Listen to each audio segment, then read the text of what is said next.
Welcome to Elevate Springfield, where we will dive into strategies and stories that help you rise to your full potential. Each episode, we'll talk about how you can take intentional steps to elevate your life and your business while making a meaningful impact on those around you. Along the way, we're going to bring in the change makers from our community that are already elevating. We'll bring the actionable strategies, and you bring the discipline and follow through, and together we can elevate Springfield. All right, let's go, Springfield. Time to 10X another day. Time to 10X another week. Hey, you are listening to the Elevate Springfield podcast. Robert Farrell here, certified 10X coach, speaker, and mentor. Excited to bring you more actionable strategies. You bring the discipline and follow through, and together we're going to elevate Springfield. Hey, a lot of great stuff happening over the weekend at the West Side Farmers Market. Stop by there. Really great crowd. Kudos to the folks that put all that together. Fantastic turnout. And another great thing to add over to the Springfield community, they also had the Chatham Strong Fest. A lot of great things going on out there to help support the folks impacted by that tragedy in Chatham. So many great things going on in Springfield this week. The Lucky Horseshoes here in town, they put together great opportunities for entertainment this summer, and they have the All-Star game, All-Star couple of games. They got the All-Star game, the Home Run Derby. They've got a lot of festivities around that. So if you haven't made it out to Robin Roberts Stadium yet, this week would be a phenomenal week to do so. Stop by the All-Star game, help them celebrate 100 years this season at Robin Roberts Stadium, and have a great time doing it. So many great things going on this summer. If you don't think you have anything to do, you are not looking, because there's a lot of great things happening in Springfield and surrounding community. So, hey, let's go support the folks that are putting together these great events. As always, I want to thank our friends over at Custom Property Solutions. You need to upgrade your outdoor space. Hey, give them a shout. Anything from land clearing, lawn care, excavating and grading, hardscaping, landscaping, anything you need when it comes to your land, they're going to take care of with precision and passion. So give Brandon a shout or head over to their website at custompropertysolutions.llc.com. Another shout out to one of our partners that just started with us here in the last week or two, David Hilst and his team over at the Hilst Agency, American Family Insurance over on Wabash. We're going to be starting the Community Spotlight segment. That's where we're going to highlight different community organizations in our area, ways to collaborate, places like Central Illinois Customer Service Association, Local First Springfield, Land to Lincoln Professional Networking Group, places like that, along with different nonprofits that are in the area, elevating people and our community. So excited to work with David on that segment. Also only have a couple of more episodes in the studio as it currently sits. We've got a new studio that's being developed right now. So here in the next week or two, we will start recording from that new spot in downtown Springfield. We are excited to elevate Springfield from downtown. It's going to be great. Today, we have a conversation with Illinois State Senator Doris Turner. A lot of great things we talked about. We talked about legacy. We talked about how legislation can elevate our communities, ways she elevated her life personally and professionally through the years. She is a longtime Springfield resident and has been elevating things around here for many years. State Senator Doris Turner, right after the break. Custom Property Solutions transforms land and outdoor spaces throughout Central Illinois with precision and passion. From clearing overgrown brush to crafting stunning patios and fire pits. Need expert lawn care, excavation, or fence row clearing? They've got you covered, safely, efficiently, and on budget. Fully insured and satisfaction guaranteed. Visit CustomPropertySolutionsLLC.com today, where your land meets their passion. All right, and we are back. Joining me in the studio now is State Senator Doris Turner. Senator Turner, how are you doing today? Doing great. How are you? Fantastic. You know, we've done a lot of things over the years, education-wise. We've worked together on some projects, but I'm looking forward today to learning a little bit more about your background and learn more about what you do to elevate Springfield. Happy to talk about it. It's funny that you say that we've done a lot of things around education, and education has always been a big thing for me. And it's Hmm. basically where I started with my community activism. Long before I ever dreamed of being an elected anything, I started working with teen mothers and their children who lived Sure. actually in the Brandon housing project Yeah. right behind where I live. I was a young mother, and I was very fortunate and blessed because I had a really good support system around me. Otherwise, I don't know where I would be, or I don't know where my kids would be. So I always feel like I want to make sure that, other people that are in those types of situations have that same type of support. So that's kind of where my whole career of community involvement actually started. I Sure. always thought I wanted to be a teacher because teaching was kind of our family profession. My grandma was a teacher, had a couple of great aunts that were teachers, aunts and cousins. But thank God I wasn't, because I found out after I had kids that I have no patience. Sure. Something bad would have something Gotta bad, have that for being a teacher. yeah, Yeah. something bad would have happened. Sure. So it's a good thing that my career took another path. All right. So you're state senator now. I know you worked for the state for a long time, but just take us back. Tell us a little bit more about your background. So You're I from around did. here, right? and I everything, am. so- My parents. This is something I love talking about. So Yeah. Let's hear it. yeah, my parents moved to Springfield in the late 40s after they were married from Texas. Nobody followed. Probably has something to do with the weather. Sure. And so it was just us. And I have a sister and two brothers, and grew up on the north end of Springfield, which is really kind of different. Moved to the Bun Park area the summer I was going to be a senior in high school. And that was actually the year I had a brother that was 5 years younger than I was. That was when we moved over by Bun Park. Uh huh. He always used to go to the Boys and Girls Club, Sure. and he went one day and never came back. He was kidnapped and brutally murdered, and we didn't find him for 5 days. No. And yeah, and so that was kind of the change of our family dynamic. It really had a strong impact Yeah. on our entire family dynamic. But we were always a very close family, but got to be a little bit closer. Everybody got to be a little bit more protective of everybody. Mm. And then, it moved on, and, went to school and did all of that, and then went to work for a while. Believe it or not, my dad worked at Alice Chalmers, which then became Yeah. Fiat Alice. Uh-huh. Only job he ever had after he came to Springfield. He was a UAW guy, union guy. And I think that's why I have such a strong support and feel such a closeness to labor, because I understood what that union job meant, for our family growing up, and really how it continued to support my mother even after my father died, because Right. she had a really good pension and Mhm. benefits, and most of all health insurance Yeah. And so that's one reason why I'm very supportive of unions, and want to make sure that I fully support education and want to see kids do a career path that includes college. I also understand that that's not everybody's career path, and it really doesn't have anything to do with your aptitude. Some people just don't want to do that. Mhm. And so I think that when we offer kids all of the different opportunities, that makes for a well-rounded community, Mhm. No, and absolutely. people have options. I have a grandson who was very smart, and he played basketball and got a full ride scholarship to college, Nice. but never wanted to work in an office. Right.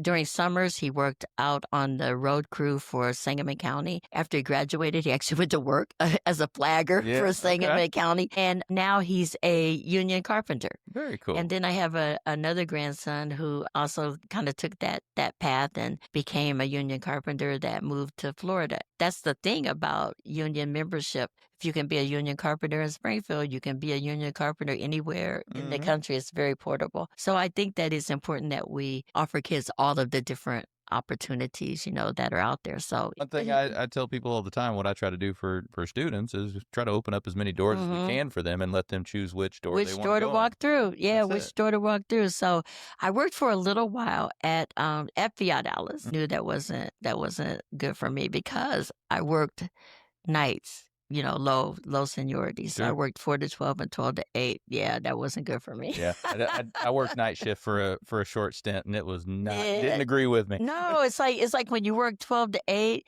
you're asleep, everybody else is, and then when you work 4 to 12, you're going to work while everybody's just getting home. It's like you have no social life, and when you're young, social life is very Yeah, is it's very important. important, very important. Um Went to work at Horseman Insurance Company, where I actually met my husband there. Okay. So that was probably a good career move. Yeah, Yeah. absolutely. And then I left there, was stayed home for a while my youngest son before he went to school, and then ended up going to work for the state of Illinois. Awesome. And you're with the state of Illinois for quite a few years, I right? was. I worked for the state of Illinois for 32 years, the last 22 at the Illinois Department of Public Health. Okay. I was chief of the Center for Minority Health Services, and that was a very, very, very rewarding position. I actually worked with a lot of community-based organizations and other healthcare organizations throughout the state and fashioned public health programs targeting to minority communities. And we actually did some groundbreaking things that the CDC embraced and became national models. Oh, really? For national models for programs. We had a program that was called BASUA, Brothers and Sisters United Against HIV and AIDS. It was based on the peer educator concept and really took off. And we did some phenomenal things around Basua. We actually started doing concerts and things, getting people in the door, get them tested. And we coined the phrase edutainment. Okay. So you get them in the door for the entertainment, but you educate them along the way. Absolutely. And we had one event in Springfield at the convention center. We actually tested 500 people that night. Wow. Yeah. And so I'm really, kind of proud of that. It was really funny because during COVID, I had retired by then, and I was working with another organization here to talk about getting people tested. And so they were like, this is this great new thing that we're talking about doing. I said, oh, great. What is it? I'm like, sounds a lot like Basua to me. So I guess it really is true. Nothing's new under the sun. And all of this kind of led to elected office. Yeah. What drew you to that in the first place? I shouldn't say this so that other young girls can hear it. However, I was never interested in politics. My husband was very, very interested. And so he was a committeeman and very involved with the county party. And I was always like, you're always gone, always, da, da, da, da, but didn't change anything. So it became, okay, if you can't fight them, join them. Right, sure. So then I became involved, and the tables kind of flipped. I became much more involved than he did. So I became a precinct committee person. And then I was elected the Sangamon County Democratic Party chairman. And when I was elected to that position, believe it or not, I was the first Black woman in Illinois to hold that position. I guess I didn't realize Yeah, that. so Wow. there had been actually the second Black person. There was another gentleman who lived up north who was a county chair. But then I came in, and my whole thing has always been, I don't really talk about being the first, and I've had a number of firsts in my career, and I don't talk about being the first because I think it's like this great thing. And, hey, look at me, I'm so great.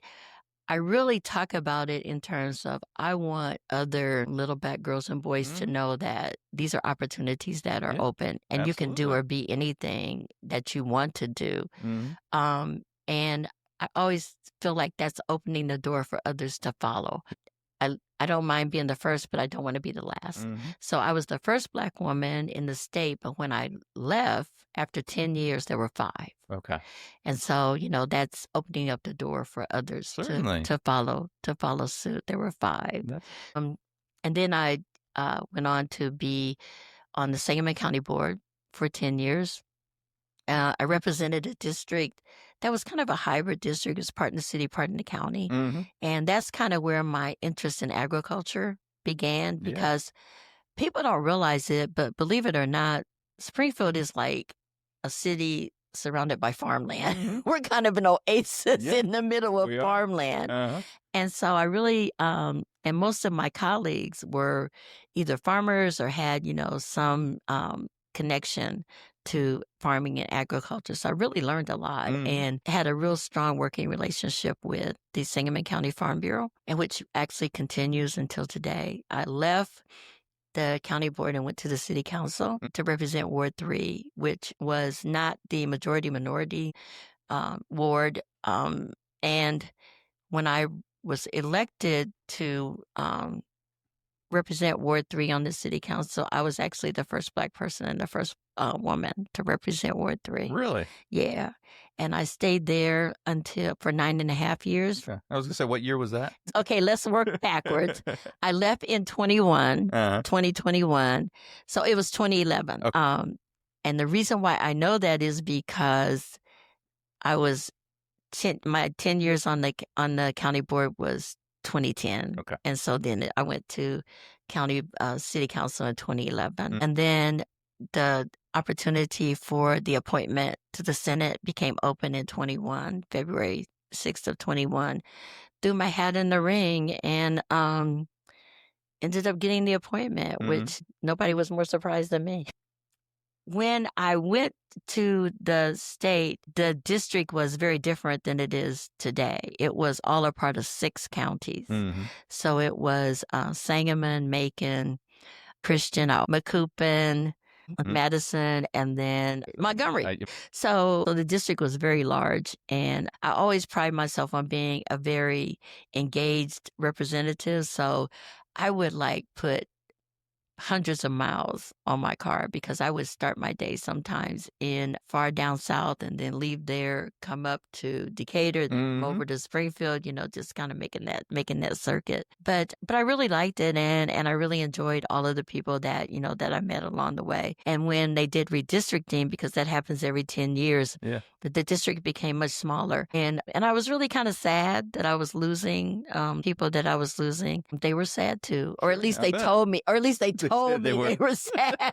Maybe they weren't as sad as I was. I don't know. Oh, I'm sure they were. Yeah. So now I just have Springfield, parts of Decatur, Rochester, and Chatham. Okay. So the district is much, much smaller. Yeah. No, I grew up in Decatur actually before coming over. Oh, did you really? Yeah. So this is the funny thing. You know how growing up, it's just really strange how you have these rivalries for no reason. You really don't know why. But we just never really liked people from Decatur. Sure. Right. I get that. Yeah. But I love people from Decatur now. My son Blake coaches Lamprey High School basketball. He's been doing that now for a while. And so Decatur is our big rival. And so when I got appointed, the first thing my sister told me, not congratulations, but I guess you can't go to basketball games acting crazy now. I'm like, dang, they didn't tell me that. I might have rethought this whole appointment thing. But yeah, it's been really fun. I have a really good relationship with the 2 basketball coaches in Decatur. So whenever we're in the gym together, it's always like this friendly rivalry thing that happens. Yeah, no. When I was in high school, I went to MacArthur over there, and we didn't play Springfield at the time. We played Bloomington, we played Champaign, all those, but we didn't play Springfield for whatever reason. Yeah, so we were in different conferences. Yeah, at that point, different conferences. Yeah, then they changed it and made the conference a little bit closer. Yeah, a little bit closer. Yeah. Yeah. So, but it's interesting. Yeah. It's very, very, very, very interesting. Yeah. So let's hop back to some of your, your city council, the local. What are you most proud of, or how do you feel like you elevated Springfield when you were in those more local positions? One of the things that I've tried to do, no matter what position I was in, I really tried to open up processes for people so that they understand things a little bit better and know where to go when they need things and need assistance with things. I tell people all the time that you really should get to know government and the people that represent you, because from the time you're born until the time you die, government is, fashioning your life and what's going on. And a lot of people, when they have problems or issues, their problems or issues may be small, but they just don't know where to go and how to navigate systems. So that was one of the things that in every position I've had, I've really tried to do that. That's why I say that I try to be very engaging and open and have an open door. I've lived in Springfield all my life. I actually live in the same place I've lived since 1981. So everybody knows where I live, and people would just show up all the Sure. times, and that's absolutely fine. Even now, people will call my office, and if my LA will say she's not here, can I take a message? They're like, that's okay. I'll just go by her. I'll just go by her house. Right. I'll just go by her house, and that's absolutely fine. I Sure. tell everybody all the time, don't get it twisted with that senator thing. I'm still just Doris from the block. Yeah. So just kind of opening up those processes, we were able to do some real groundbreaking things while I was on the council. One of the things that I had played a major role in was the legalization of recreational cannabis. Yeah, absolutely. And yeah, so I actually put that ordinance together. Okay. Yeah. I didn't And realize so, that was you. All right, yeah, cool. yeah. I really wanted to make sure that, well, when they talked about legalizing recreational cannabis, they talked about it from a standpoint that they wanted it to mean something for the communities that have been most impacted by drugs and the war on drugs. Mhm. And so I wanted to do something that was very meaningful in that regard. And so there is a 3% tax that the city gets back. And so what I did was half of that tax would go for economic development in a designed area that basically encompasses the east side of Springfield. And so that's a fund that will continue to grow, and money will always be streaming in it because people will always be buying recreational cannabis. Right. And so so I thought that that was really important. And when we did that, we were the first municipality in Illinois to actually do that. The other, if that was 1.5% would go for that. Then the other 1.5% would go for pensions. So, and that's something that we really needed to address as well. Absolutely.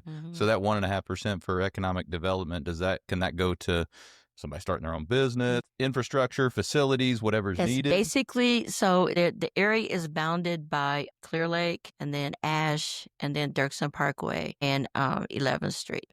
And so there's a application process, and they open up the applications once a year. And we always want it to be something that is going to have an economic impact that will either establish a business or grow a business. Yeah. And if I look around the east side, I see so many businesses that have benefited from that money. And sometimes it's not a whole lot of money, but it may be that they want to hire someone or they want to make some upgrades to their existing facility, or they want to start a new business. And we've seen that. And I've actually seen people that I know that have been struggling with their businesses and and they had a super, super good product. But sometimes you can have a great idea, you can have a great product, but you just don't have the cash flow that it takes to get going. And we all know that even when you start a new business, sometimes it takes 3 to 5 years before you actually, you can stay afloat, but you're not actually making it, turning a profit. Profit. And so this was money that was helping individuals, to kind of get over that hump. And again, it's a steady stream and I think this year, and I really stay in touch with what's going on with it because it's kind of like my baby. And this year I think they did 2 rounds. Okay. So I think that's really, that's awesome. Yeah, Because, that's really exciting. Like you said, sometimes it's not a lot of money, but for a small business, it doesn't always take a lot of money. Right. It takes a chunk right now to get them over the hump, to get them to hire that next person, to do that last expansion, to get going. So that's phenomenal. Exactly. Awesome. And then for some people that were not in their own building that they owned, they might make an application for like 6 months of rent.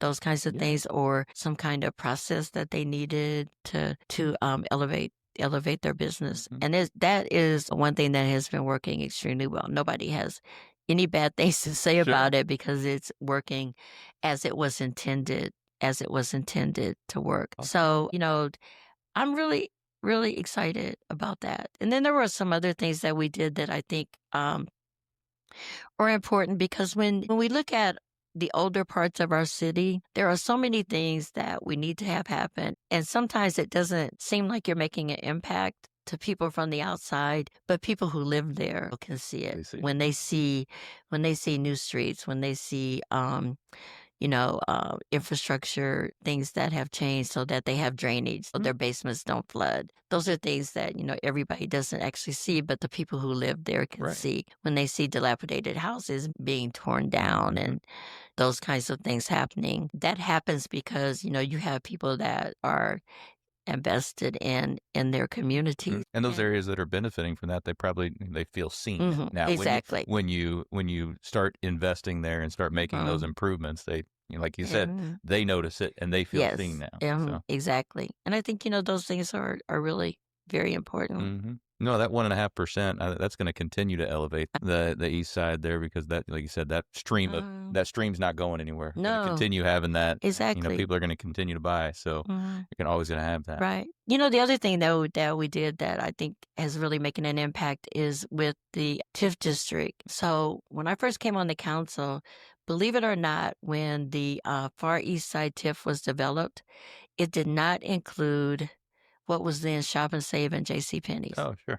Why it didn't include those, I don't know, because those are the two economic engines. Really are. Yeah. So I worked and expanded the TIF to include those two entities, which meant a lot more money was going into the TIF. And then we did some changes so that instead of just large economic projects, people could access it to do small home repair kinds of things. It was called the Home Exterior Project. And when you see your neighbor doing those types of improvements, then everybody on the block. Yeah, it creates a domino effect where everybody on the block wants to start, making those improvements. Yeah. And I've really seen how that has really made some significant changes. Yeah, because that can develop more pride in the neighborhood. Everybody's really coming together. Yeah. It really does. And I was watching City Council, I believe last night, because I can't let go. And they were actually talking about expanding that program. Okay. So, and that's one of the things, none of us know how long we're going to be doing this or doing anything that we're doing. So you really just want to look at those things that you can put in place that will live on and continue to elevate our communities, continue to elevate people after you're gone, after you've left. So. No doubt about it. Yeah, I mean, everybody gets up in arms and very controversial on the national stage, but the local stage is really, that's really where your impact is felt in terms of where people can see, it's affecting their daily lives. Yeah. The national politics don't affect our daily lives here in Springfield all that much for the most part, but the decisions that you guys are making on the local level, those make a tremendous impact on what we have going on. You're absolutely right. And I tell people that all the time, when we have elections, and in Springfield, it seems like there's one every other week. Right. But people get really excited about a presidential election, and we have these huge turnouts. Yeah. But you're right. I mean, the president is so far removed from your everyday life. I want to see people get just as excited about city council races, about county board races, about park district races. Those races that really affect the day-to-day living. Yeah, these people that you're doing. For what's going to happen in your daily life. Whereas, the president, they may do some stuff with taxes and some big things, but that's... think about it. People on the city council are making decisions about zoning, which means what's coming in your neighborhood. Yep. So those are things that are important. So... Absolutely. Yeah. Well, let's transition to the State House. So what are you most proud of that you've been able to elevate the area, what you're doing at the State Senate? So, again, it's one of those things where I say opening people up to what's possible and the resources that are there. There are I've had the opportunity to really bring home a lot of resources that have not been here before. And I think that that's really very, very, very important. So I will tell you what I was able to get accomplished over this last session is something that I am so excited about. Remember, I started off talking about my dad working at being a UAW person and having all these different career paths. Yeah. And so with District 186, I absolutely love District 186. No doubt. I'm really a strong proponent of public education. At Southeast High School, and I won't even talk about that other rivalry because I'm a Lanphier person. Sure. But at Southeast High School, they have the Healthcare Academy. So any student in the district that's interested in healthcare can make application and go there. So now at Lanphier, we have the Construction Academy, and I am so excited about that. And it is going to be phenomenal. Any student in the district that's interested in any kind of construction trade or even thinking about being interested in learning more about the trades can go to Lanphier and get that rounded education. All of the trades are bought in on it. We have funding for it. And, with the new building, there's a dedicated wing for it. That building looks phenomenal, doesn't Oh it? my God, isn't it? Yeah. I just can't believe it. So believe it or not, I was driving down North Grand and I was going west. I had to think for a minute. I was going west and I was stopped at the stoplight at 11th and North Grand. Yeah. And I looked over and there's a picture of a lion in that window that looks like it's looking out at you. It kind of scared the crap out of me. I'm like, oh, is there a real lion? They got a real mascot in there now. So anybody, if you're driving down North Grand, stop at that light and just take a look over there. It'll really catch you. So anyway, back to what I was talking about. So I had the honor of being over there when they brought all of the tools and to set up the shop. I never thought I'd get excited about watching some tools being put in. But you know the impact it's going to make, and you know that people are going to be able to maybe find what they want to do with their life with those tools. So I was really, really excited about that. So there have been kids that have been, in working with that curriculum before, but now it opens it up to a very structured program that any kid, in the whole district can take advantage of. So I'm really excited about. I'm really excited about that. It's going to drive the next generation of those union workers you talked about with those good wages and good benefits and everything, and be able to take care of their families. Yeah, I am. Absolutely. And so I actually I sit on several different committees, but I chair the Senate Agriculture Committee. Remember I told you I got into ag when I was on the county board, and I'm really excited about that. Believe it or not, it's been extremely rewarding. But remember I told you that we've always been very interested in education. So if you look at most of the bills that I've passed and the work that I do on my different committees, and especially on the ag committee, there is an educational component that runs through most of it. Even if it's something that you don't think relates to education, you'll see that stream running through it. During my time in the General Assembly, and especially as chairing the Ag Committee, I've been doing a lot of work with FFA and 4-H kids, and passing some legislation that's been very supportive of those two organizations. And I know people think that when you talk about FFA and 4-H, that it's just like far downstate kids that, kind of live in the more rural areas, but that's not true at all. One of the largest 4-H chapters in Illinois is in Chicago.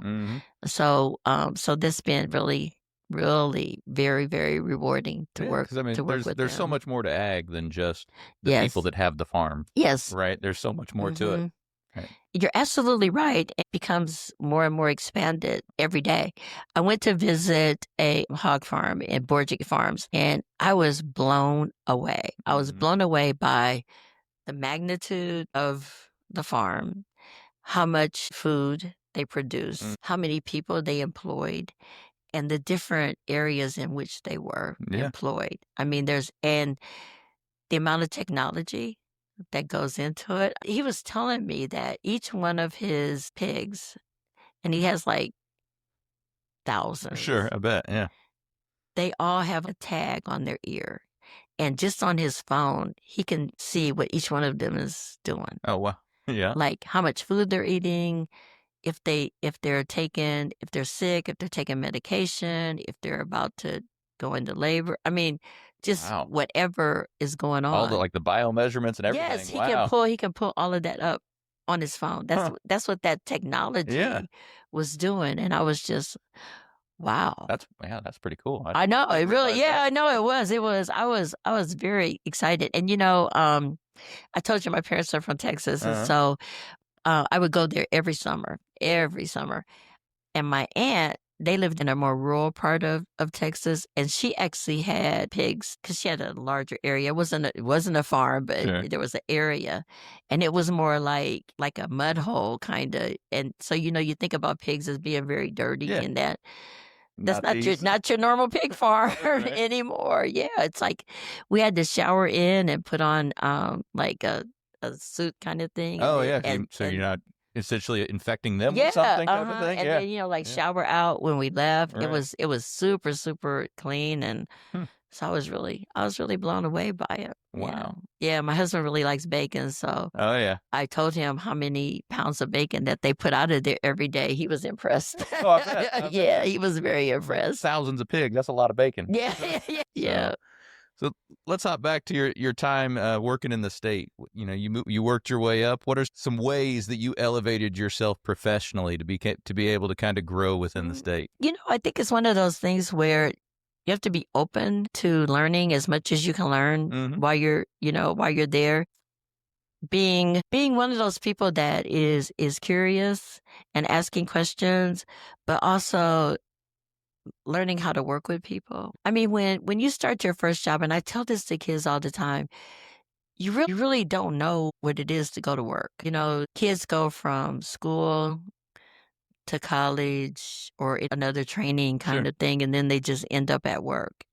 And there really is lessons to be learned on how you are a successful employee. Mm-hmm. And part of that is knowing how to work well with others, play well in the sandbox, and being open to new opportunities and not thinking that anything is beneath what you think you want to do, because all of it is a learning experience. And people will notice you. And oftentimes people are watching you and you don't even know that they're Right. watching you. So the very first job I had in state government, I went to work for Attorney General Neil Hartigan.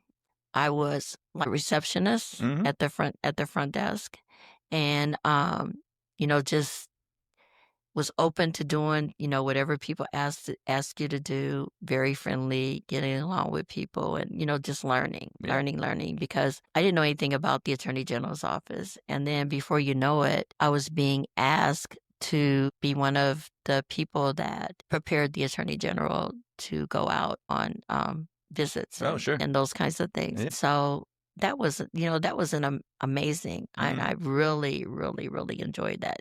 When you think about it, like when you go somewhere or you see someone on TV doing, just walking around shaking hands, you would not believe the preparation that somebody had to do Yeah, and the team behind all that. and to get them in that door in order to just walk up and walk around and shake hands with people. And so that finally became my job and what I was doing, which was extremely, extremely exciting.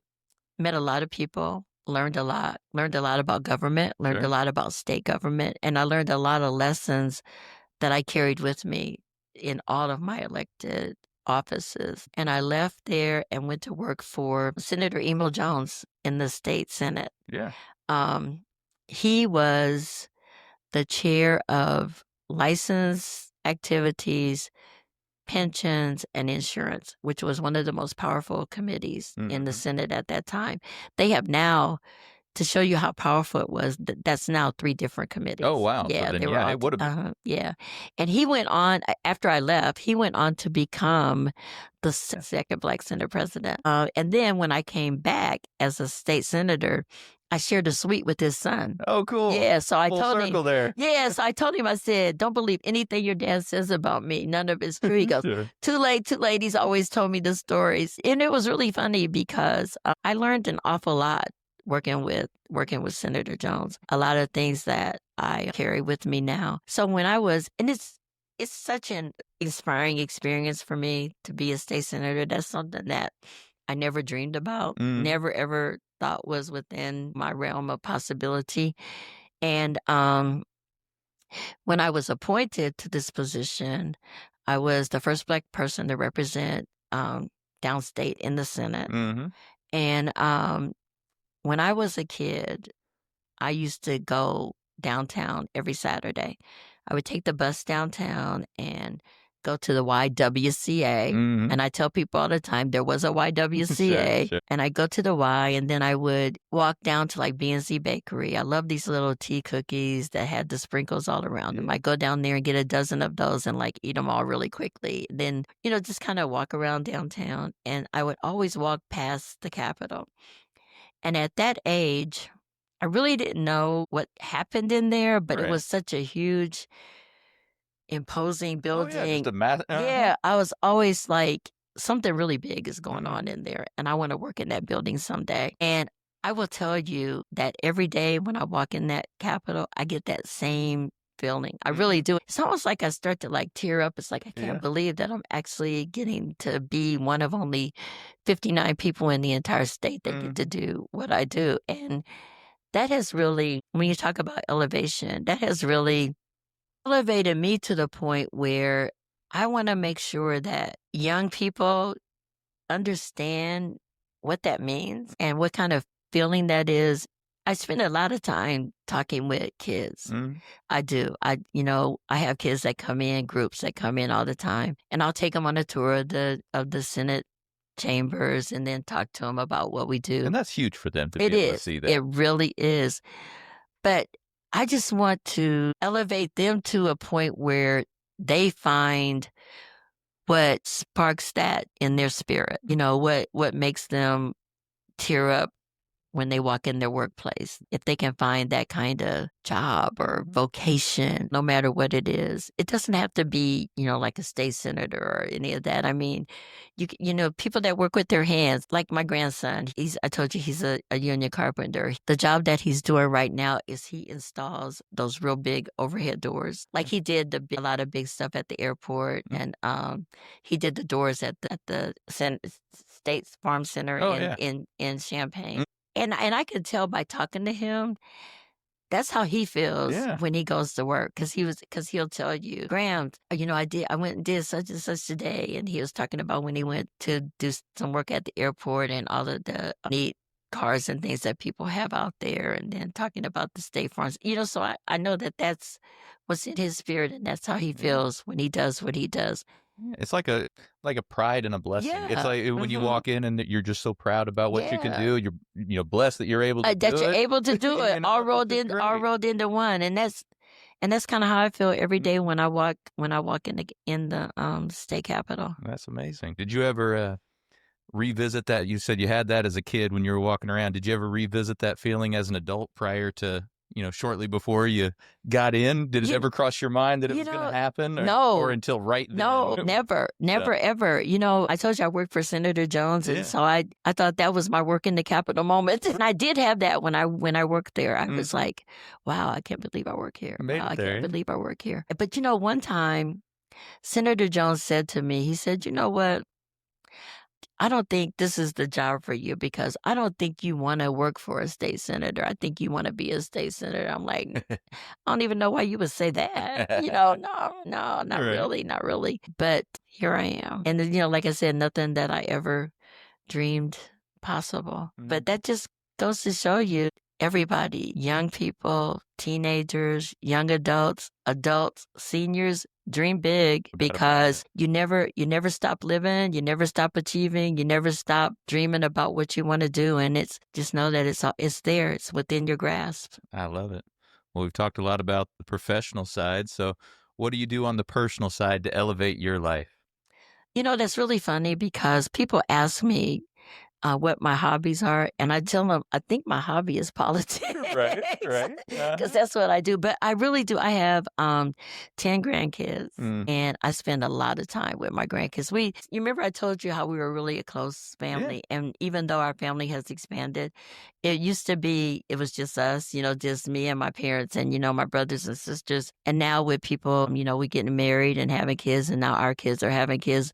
We definitely bring the party with us. We definitely do that. But we spend a lot of time together as a family. And I really love that. I say all the time that the inheritance or legacy that my parents gave me was the love of family. It wasn't money. It wasn't property. It was the love of family.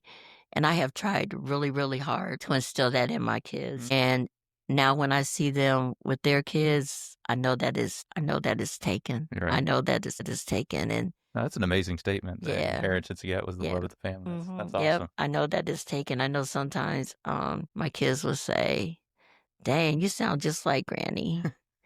And usually it's when I'm saying something that they know is right that they don't want to Don't want to they hear. don't want to hear it. Uh-huh. And I'm like, and so, I really take that as high praise because, yeah, that's what it is. And then now it's really funny because I'll hear my daughter and my sons saying that to their kids or saying something that I know they've heard my parents say to them, Uh-huh. and they're saying it to their kids. So I'm like, it's taken. That's right. It's taken hold. And so I really feel like I really want that to be my legacy that I leave to my family. I love that. Yeah.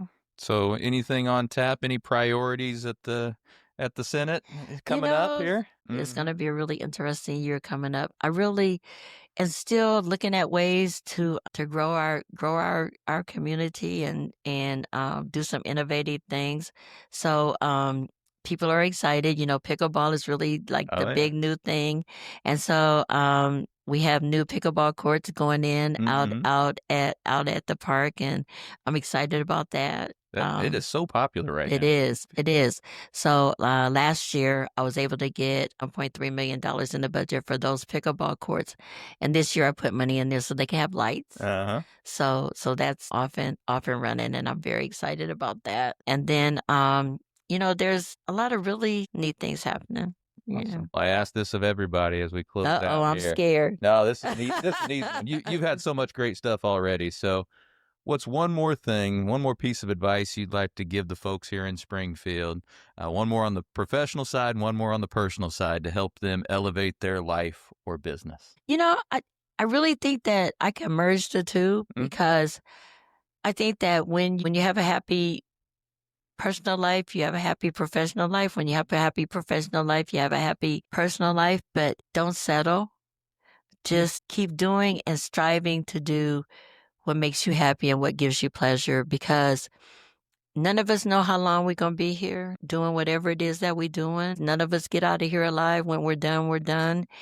And I just want people to be happy in what they're doing, no matter what that is. It doesn't have to be something where your face is on the Wheaties box. It doesn't have to be something where you have a gazillion dollars in the bank or the biggest house on the block or the nicest car. It could just be what makes you happy. Yeah. Well, it goes back to that makes you happy, makes you proud. Yeah, there you go. All of that. Yeah. Well, Senator Turner, if somebody wants to go and learn more about the work you're doing at the Senate, where would they go?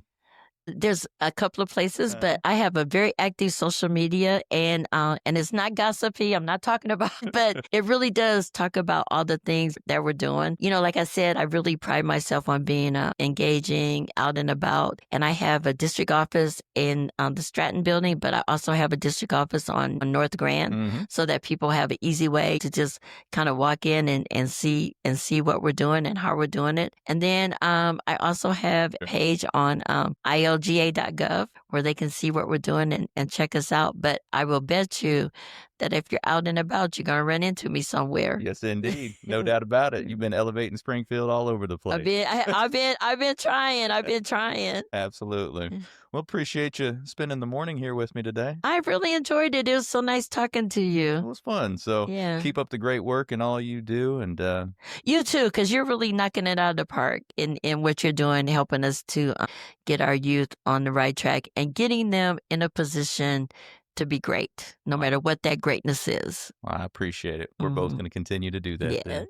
All right. Well, we're going to let Senator Turner get back to elevating Springfield. But for the rest of y'all, we'll be right back. Big dog, if you're doing some remodeling or redesign and build, come and see our showroom. No one does it like we will. Call Big Dog, Big Dog.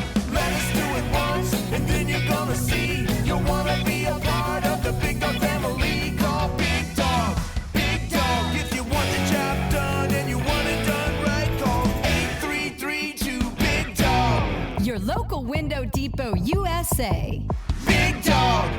Right. How about Senator Turner? Phenomenal stuff. A number of great things we talked about with her, first of which legacy. We talked a lot about legacy with her, how she wants to leave a legacy of love for her family. She wants to leave a legacy with some of the legislation that she's doing here that will live long after she is not around anymore. She said one of the greatest things we could do is pay attention to what we are doing now that will live longer than us, right? Another thing we talked about was being the first. She was the first Black woman, and in some cases, the first Black person in general in some of those roles that she talked about, some of those political roles that she discussed. How important is that for us to be able to pave the way for others, right? To show that things are possible. In the 10X world, I can equate it to this, and I did a tip of the day on it the other day. It's a concept straight out of the 10X rule where there is no shortage of success. When she talked about being the first, she doesn't talk about it to toot her own horn by any means, to, like she quote unquote said, not to say how great I am, right? It's to pave the way for others, just to show what is possible and open those doors for others after her. And that's what we're talking about with there is no shortage of success. I can have as much success as I want, and you can have as much success as you want, all at the same time. There is no limit to how much success can be created. There's never going to be a limited supply of success because there is no limit on ideas, creativity, talent, intelligence, originality, persistence, determination. Success is not something that's acquired. It's something that's created. So as long as you have new ideas and you have persistence and originality, intelligence and determination, you can create that success. Sometimes media and politics, they kind of perpetuate these shortage concepts by suggesting there's not enough. And that's how sometimes in the political realm, we can get in arguments on each side because they think they're not going to get what they want if the other side gets what they want. So, to get beyond the shortage myth, you have to shift your thinking to see that others' achievements actually create an opportunity for you to win as well. Just like when Doris Turner was talking about that, she is the first to have that position. So that creates opportunities for others. Success for anyone or any group is ultimately a positive contribution to all people and all groups, as it provides validation of the possibilities to all. That's why people become so inspired when they witness some great victory or performance. Seeing success in action invigorates us all and reduces our belief that our ability to accomplish something is impossible. And that's what she did, right? She made those things possible when she was the first Black woman or first Black person to do that. That takes the impossible out of it. It is possible, and now other folks can follow suit, right? Whether that success is being the first to do something, or a new technology, or a medical breakthrough, higher score, faster time, new record, whatever. Those are confirmation that success is not in shortage and is entirely possible for anyone. And she was the embodiment of that. So she opened the door.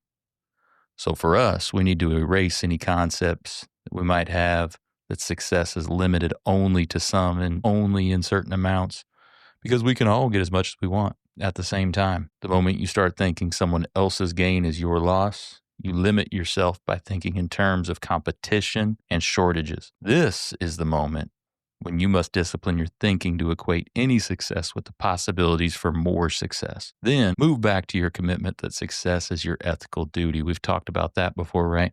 When it's an ethical duty, you tie yourself to it, you bound yourself to it. This will motivate the most creative parts of you to find the solution and the way in which you can create original success in abundant amounts. So remember, no shortage of success, and do everything you can to pave the way. All right. There's an old, I think it was a Ralph Waldo Emerson quote. It says, "Do not go where others may lead. Go instead where there is no path and leave a trail." That's what Senator Turner has done in her political life. She mentioned that she was the first Black woman to be in one of her positions, and then by the time she left, there was 5. All right. So she opened the door for those folks. So where in your life, where in your business can you lead the way? Can you clear the path? Can you open the door for others. And this is especially important to her when we talked about education. What are we doing to teach the next generation? What are we doing to assist the next generation? What are we doing to set the next generation up for success? Going back to legacy, a lot of us business owners out there, part of our legacy is maybe giving our business to our kids or having a business that outlasts us, right? Of course, we all have family legacy goals, but a lot of us business owners have that business legacy goal. I think the best way to be able to get to those legacy goals is use that 10X mentality like we've talked about before. I did a 10X tip of the day, a series of them over a few days where we talked about a 90-day quick start plan. A lot can change in 90 days. You'd be surprised how much progress, how quick your mindset can shift, and how fast you can get to your goals if you start working and moving in 90-day chunks. So let's talk a little bit about that. There's 3 steps to a 90-day quick start when it comes to 10X. And this will help you get to those big, massive 10X goals and eventually to those legacy goals that you have, because your legacy goals should be big 10X massive goals. So step 1 of that is the 10X mindset.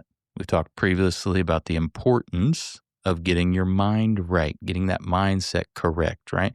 If you don't believe in yourself, your service, your company, then you're not going to be successful, period. Because here's the thing, no one wants to do business or work with anyone who is less than 100% convinced, committed, and confident. There's simply too many options out there. So what if you're not 100% convinced, committed, and confident? Well, quite frankly, you got to get there. It starts with that decision that you're going to be 10X committed to your massive 10X goals and those legacy goals. Can you make that decision right now? Think about it.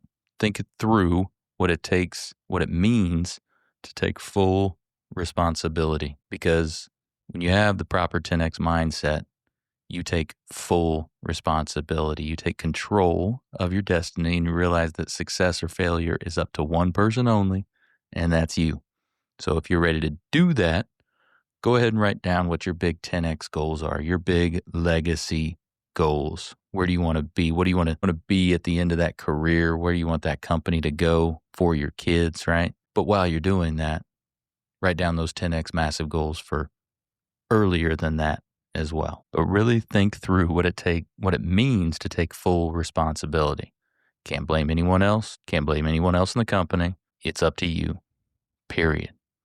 And once you've made the decision and you have those goals down, you made the decision to be responsible for your performance and your results and the company's performance and the results, next step is to give and commit to 100% effort. This is to be all in. If you can't give 100%, you need to rethink whether or not you really want this. Is this really your goal? Because here's the thing, when you commit 100% to these big, massive goals, what happens is you realize that, hey, I might not have been putting in 100% commitment in other areas of my life. So you're going to want to up your game in those areas as well, not just your work life. The greats in anything achieved greatness by giving 100% effort every time they show up. They remove all their options and devote themselves to learning everything they can about their profession, about their industry. It is unrealistic to expect someone to achieve greatness without 100% commitment.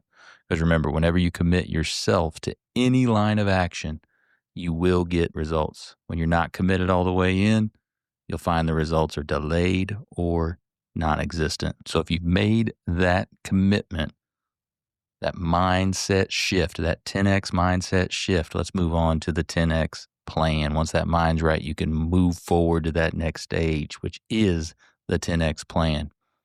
We've talked before about how you can be assured of your ability to achieve any goal by determining what the reasonable effort to achieve that goal would be, and then 10Xing. That is the essence of 10X right there. But before you can take massive action, you have to know what you're aiming for. And that's where a lot of people make mistakes. They think, I'll set goals that are totally doable. And then when I 10X it and blow past it, you you'll look great. That's cheating yourself, quite frankly, frequently and regularly. Most of us have been warned against setting goals too high, but the reality is that if you start small, you're probably going to stay small. People's failure to think big enough usually means they will never act big enough, often enough, or persistently enough. After all, who gets excited about realistic goals? I know I sure don't. Your goals have to really light a fire in you. They have to make you question your sanity sometimes even. If you don't set a goal that makes at least one person tell you that you're crazy, your goals probably aren't big enough. So first step is to name and claim your goal. Choose objectives that seem just out of reach, because that's going to make you work even harder. Most people, unfortunately, will admit that their goals are well below their potential, because most of the world has been convinced, persuaded, and even educated to set small, attainable, and realistic goals. So go ahead, take those goals that you talked about, whatever they are. Make sure they're written down like we talked about, and make sure they're making your stomach turn just a little bit, making you a little bit scared. That's how you know it's worth going for. Next thing, figure out what level of action you could reasonably assume would get you to that goal, that next goal. Write it down, whether that's how many of this or that do you have to sell, how many calls you got to make to get there, etc., right? You think that would get you there. Multiply that by 10. Does that freak you out a little bit? Does that make you think, oh, I can't do that much? I can't get that much done in a day? How am I supposed to be able to make that many calls, right? Well, that's good. That's what it should do. Created new problems for you, which means you're taking massive action. As we've talked before, 10x massive action should create new problems. That's how you know you're doing it right. That's the hallmark of massive action. When you leave your old problems behind and give yourself a whole new set of problems, that means you're on the right track. You've identified your goal, you've laid out what 10x effort looks like, and you've started thinking about the new problems you've created and how you might solve them. That's right where you need to be. That might mean that you need to hire more people. That might mean that you need to expand, right? So figure out what that reasonable effort it would take to reach your new goal, then 10x it. Write all that down, and we can move on to 10x execution. Commitment, and even commitment with a plan, means nothing if it's not followed by action. You have to be committed, and you have to follow that commitment with action. If no action follows, it wasn't a real commitment. So once you're committed and once you have a plan, you've got to work the plan. You've got to execute. This is one of the biggest things in 10x strategy. Action. Massive action is where it is at. Only way you're going to get to your goals is if you take massive action. And here's the thing with massive action. As you start taking it day in and day out, you're going to get better and better no matter what your profession is. Hey, maybe you're early on in your career. Massive action can compensate for lack of polish on your skills, but the opposite cannot be true. You can't be unpolished and take no action, right? Massive action is going to allow you to compensate for that a bit. And eventually what happens, because you've taken so much action, you're able to start predicting what will happen next. And with that, you'll be able to achieve more. You'll become responsible, aware, and alert, and solution-oriented. You'll become a master in your field. So if there's one thing I'd like to leave you with the 90-day quick start plan towards your goals and towards your legacy, if you want to get anywhere, you've got to take action. To get results, there's no way around it. You must take action. The amount of success you have is limited only by the amount of action you take. Make it a discipline in every area to become the top of your field. You'll have to be out of balance, totally focused and dedicated, and you have to follow that with tremendous amounts of action. And always remember, success is your duty, your obligation, and your responsibility. We'll be right back with more after the break. Hey everybody, if you like what you've heard so far, hey, join us over on Facebook. We have a group and a page over there. You can also join our free community where we will bring you additional insights and strategies to help you elevate your life, your business, and ultimately our community. You can find that link in the show notes. We would love to have you join us. Let's get back to it. Well, thank you for joining us today, everybody. Appreciate you making us a part of your day. If you want to get caught up on previous episodes, just head on over to your favorite podcast outlet. Search for Elevate Springfield. Should be able to find us. Check us out on all the social outlets as well at Elevate Springfield, or me personally at Robert Farrell at all of those outlets. Head over to YouTube. Give us a subscribe. We would certainly appreciate it. We look forward to bringing you some episodes coming up here from downtown Springfield. But until then, take these actionable strategies you learned today. You bring the discipline and follow through, and you got it. Together, we're going to elevate Springfield. Be great.